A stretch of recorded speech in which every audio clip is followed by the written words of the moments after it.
So hi, this is Prabhat Ranjan और आज के इस वीडियो में हम डिस्कस कर रहे होंगे हमारे किससे इंजीनियरिंग के यूट्यूब वीडियो सीरीज में एक नया topic, outdated syllabus in engineering college का रहस्य। हमारे इंडिया के इंजीनियरिंग कॉलेजेस में कितने पुराने सिलेबस पढ़ाए जा रहे हैं सभी को पता है। प्रैक्टिकल्स, लैब्स कितने पुराने मशीनरीज पर हो रहे हैं सभी को पता है। जहां आज के डेट में कैड, कैम, 3D मॉडलिंग जैसे सॉफ्टवेयर आ चुके हैं, फिर भी मैकेनिकल इंजीनियरिंग में क्यों इंजीनियरिंग ड्राइंग कंपास, स्केल और पेंसिल से की जाती है? क्यों सिलेबस इतना पुराना है? क्यों कंपनीज, कॉर्पोरेट वर्ल्ड में टेक्नोलॉजी इतने आगे बढ़ रही है इतनी तेजी से, लेकिन फिर भी कॉलेजेस में सिलेबस वही 1960 वाले चल रहे हैं? क्योंकि इंजीनियरिंग एक ऐसी स्पेस है जिसमें टेक्नोलॉजी बहुत तेजी से आगे बढ़ती है, लेकिन फिर भी सिलेबस इतना पुराना। तो चलिए उसका जड़ पकड़ना चालू करते हैं कि सिलेबस इतना पुराना क्यों है, क्यों सिलेबस अपडेट नहीं हो रहा है। तो इसके 3 बड़े कारण हैं। तो सबसे पहला कारण है आलस और कामचोरी, इतना तो आपने एक्सपेक्ट किया ही होगा। दूसरा कारण है लैक ऑफ रिसोर्सेज। तीसरा कारण है हेवी एक्सपेंडिचर। अब यहां लैक ऑफ रिसोर्सेज और हेवी एक्सपेंडिचर, ये 2 चीजें आपको समझ नहीं आई होंगी, बट हम सारी चीजें डिस्कस कर रहे होंगे। लेकिन फिलहाल बात करते हैं आलस और कामचोरी। तो यहां इसे और थोड़े डिटेल में समझे तो हमारे इंडिया में इतने सारे सीक्वेंस में काम होता है, खासकर गवर्नमेंट एजेंसीज में, कि पहले फाइल यहां भेजो, इससे वहां भेजो, फिर वहां भेजो। इसमें अगर एक जगह भी फाइल अटक जाता है तो समझिए कि आपका काम पूरा डिले हो गया। तो ऐसा नहीं है कि सिलेबस अपडेट करने की बात कभी आई ही नहीं होगी इनके दिमाग में, आती है, लेकिन बीच में कहीं ना कहीं फाइल अटक जाता। और यही होता है कि एक मेंटालिटी, फिर एक माइंडसेट, एक कल्चर बन जाता है गवर्नमेंट एजेंसीज में कि छोड़ो, काम करना ही नहीं है, जो चल रहा है उसे चलने दो। तो ये एक बड़ा कारण बन जाता है आलस और कामचोरी का। और दूसरा है कि जब किसी को दिक्कत ही नहीं है, इन पर उतना फोर्स बनाया ही नहीं जाता, तो जो चल रहा है चलने दो। ये हो गया आलस और कामचोरी। लेकिन इससे भी बड़ी बात बताऊं कि अगर सिलेबस अपडेट करने की बात आ भी गई तो यहां सबसे बड़ा दिक्कत बनता है लैक ऑफ रिसोर्सेज। रिसोर्सेज क्या होंगे भैया? तो सबसे पहले तो आपके प्रोफेसर्स ही आ गए। मान लेते सिलेबस अपडेट कर दिया जाता है लेटेस्ट टेक्नोलॉजी पे, लेकिन प्रोफेसर्स तो आपको थोड़े एक्सपीरियंस चाहिए। एक्सपीरियंस मतलब उन्होंने अपनी पढ़ाई काफी पहले की होगी, पुराने सिलेबस पे वही सिलेबस पढ़ाते आ रहे हैं। मान लेते अब आज के डेट में अचानक से सिलेबस बदल देते हो, तो उन प्रोफेसर्स को अब इस सिलेबस के हिसाब से ढलना पड़ेगा। ये सारी चीजें सीखनी पड़ेंगी अचानक से, क्योंकि इन्हें भी तो ये सीखने का वक्त नहीं मिला। ये खुद पुराने सिलेबस पे पढ़े हुए हैं और पुराना सिलेबस इतने दिन से पढ़ा रहे थे। अब अचानक से अगर इन पे बोझ आ जाता है कि आप नया सिलेबस पढ़ाओ, पहले इन्हें खुद तो समझना पड़ेगा। ABCD तो है नहीं कि रट लिया और पढ़ा दिए। और यहां भी एक्सपीरियंस्ड फैकल्टी चाहिए होती है। अब प्राइवेट कॉलेज में तो चलिए थोड़ा बहुत प्रोफेसर्स एक दिन रट लेंगे, कुछ जाकर पढ़ा देंगे, वहां उतनी क्वालिटी ऑफ एजुकेशन चाहिए भी नहीं होती है। लेकिन अगर बात कर ले IIT NIT में, तो आप देखोगे कि PhD होल्डर्स कितने सालों साल पुराने एक्सपीरियंस प्रोफेसर्स पढ़ा रहे हैं। तो यहाँ एक्सपीरियंस मैटर्स। आप अचानक से नया सिलेबस लाकर उन्हीं पुराने प्रोफेसर्स को अचानक से नहीं बोल सकते आप इन्हें पढ़ाओ, उन्हें भी वक्त देना होगा।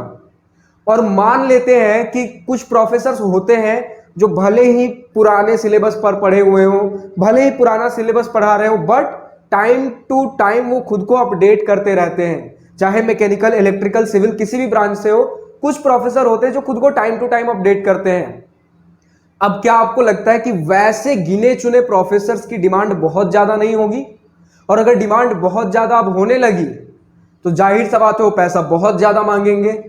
तो हमारा एक तो जो लॉट्स ऑफ एक्सपेंडिचर मैंने बोला, हेवी एक्सपेंडिचर, उसमें यही एक बड़ा फैक्टर हो गया।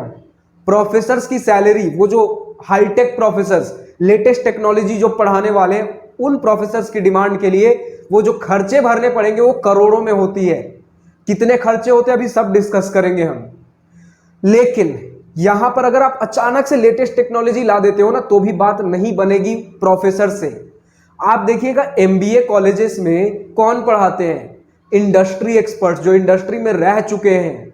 अगर एग्जैक्टली आपको आज के डेट में क्या चल रहा है वो बहुत अच्छे से स्टूडेंट्स को कम्युनिकेट करवाना है, तो इंडस्ट्री एक्सपर्ट्स लाना पड़ता है, जो कि करोड़ों करोड़ रुपए सैलरी लेते हैं, इसलिए फी भी बहुत ज्यादा भागता है। तो इंजीनियरिंग एक ऐसा डोमेन है जिसमें टेक्नोलॉजी बहुत तेजी से चेंज हो रही है। मान लेते प्रोफेसर खुद को अपडेट करने भी लगे, लेकिन वो तो थियोरिटिकल बेसिस पे करेंगे। कंपनीज में एग्जैक्टली चीजें कैसे होती, क्या चीजें होती, वो प्रोफेसर्स को उतना आइडिया नहीं है। वो जो इंडस्ट्री में रुक कर, वो भी टॉप पे जो है टेक्नोलॉजी के मामले में, वैसे एक्सपर्ट्स जब आकर पढ़ाएंगे तब जाकर हमारा लेटेस्ट सिलेबस कुछ काम में आएगा, और उनकी फी देने में हालत खराब हो जाएगी।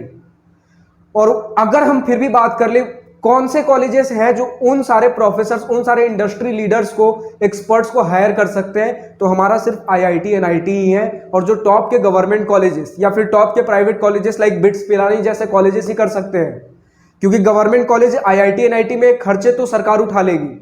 बिट्स पिलानी ऑलरेडी बहुत सारे पैसे लेती है, लेकिन बाकी सारे प्राइवेट कॉलेजेस का क्या? वो कहां से लाएंगे इतने एक्सपीरियंस्ड लोग? वो तो वही करेंगे, अपने वही घिसे पीटे प्रोफेसर्स को बोलेंगे कि ये वाला नया सिलेबस आया है, आप आज रात पढ़ लीजिए, कल आके पढ़ा दीजिएगा। वहां तो वही होने वाला। और अब अगर बात कर ले हेवी एक्सपेंडिचर की, तो एक तो मैंने बोल दिया कि प्रोफेसर्स ही करोड़ों करोड़ रुपए ले लेते हैं आईआईटी एनआईटी में। और अगर इसके अलावा जो सबसे हेवी एक्सपेंडिचर जाता है आपके लैब्स एंड प्रैक्टिकल्स वाले क्लासेस में, आप समझिएगा कि एक एक मशीनरी जो हमारे मैकेनिकल इंजीनियरिंग लैब में लगी हुई है, 2-2, 2.5-2.5, कुछ 10-10 लाख की मशीन्स हैं। और सिर्फ एक लैब की बता रहा हूं, उसमें एक मशीन, सिर्फ एक लैब में वैसे 40-50, किसी किसी में 100 मशीन्स होते हैं, डिपेंडिंग ऑन वो लैब कितना बड़ा है, उसमें कितने स्टूडेंट्स आते हैं। और ऐसे न जाने कितने, जितना बड़ा कॉलेज जितने सारे ब्रांचेस, 15 लैब, 20 लैब, 30 लैब्स भी हो जाते हैं। और आईआईटी में तो और भी ज्यादा। आईआईटी में अलग से रिसर्च सिस्टम्स भी होते हैं जो कि सिलेबस के साथ नहीं है, बट फिर भी students time to time updated रख सके खुद को, इसलिए अलग से भी लैब सेटअप होते हैं। तो समझिएगा, अगर हम बात कर ले एक्सपेंडिचर कितना लगता है, तो जैसे कुछ टॉप के प्राइवेट कॉलेजेस, बिट्स पिलानी को नहीं, फिर भी बाकी सारे जो कुछ टॉप के प्राइवेट कॉलेजेस जो आपको कॉमेड के थ्रू मिलते हैं, इन सारे कॉलेजेस की बात करें तो साल का खर्चा 15-20 करोड़ के आसपास आता है। एनआईटी जमशेदपुर की बात करें तो साल का खर्चा 100 करोड़। आईआईटी बॉम्बे की बात करें तो साल का खर्चा 2000 करोड़। और मैं हवा में बातें नहीं बोल रहा हूं, आप खुद इस चीज को वेरीफाई कर सकते हो। एनआईआरएफ के वेबसाइट पर सारा डेटा दिया जाता है, जो आपके 1 से लेकर 100 तक वाले रैंकिंग के कॉलेजेस होते हैं, उसका प्रॉपर डिटेल होता है कि कहां कहां किस साल कितना खर्चा हुआ है, प्रोफेसर्स की सैलरी कितनी गई है, लैब्स पे कितने लगे हैं, इंफ्रास्ट्रक्चर पे कितना लगा है, लाइब्रेरी पे कितना लगा है, वर्कशॉप पे कितना लगा है, सारी डिटेल्स दी गई होती है। आप एक बार जाकर वेरीफाई करिए। और हमारे इंडिया में ऐसे हजारों कॉलेजेस हैं। वो अलग बात है कि उसमें से कुछ ही गिने चुने ढंग के कॉलेजेस हैं, बट फिर भी पैसा बहुत ज्यादा लगता है। तो जब इतनी सारी चीजें हो, इतने सारी दिक्कत हो, तो सिलेबस अपडेट करने में टाइम लगता है। और न्यू एजुकेशन पॉलिसी आ रही है ना, कब लॉन्च हुआ था, बट अभी तक इंप्लीमेंट नहीं हुआ है।